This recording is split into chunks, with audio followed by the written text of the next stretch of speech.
ఆ ఆ సరే సరే వినిపించింది. సరే ఉంటా, బాయ్ బాయ్. ఎవరే అక్క ఫోన్లో? ఇంకెవరే మీ బావ. పోయి వారం రోజులు అవుతుంది కదా, రా అని చెప్పేసి ఫోన్ల మీద ఫోన్లు చేస్తున్నాడు.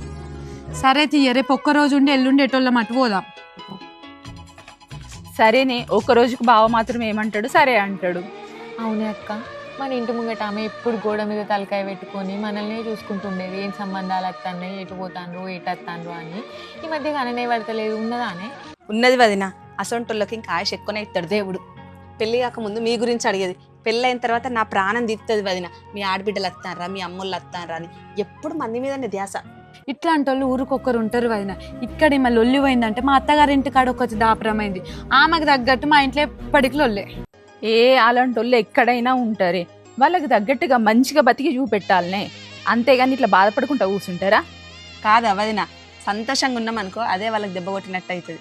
అయినా మంచి చల్లగా గాలెత్తాంది, టీ పెట్టుకత్తా, కూర్చోండి.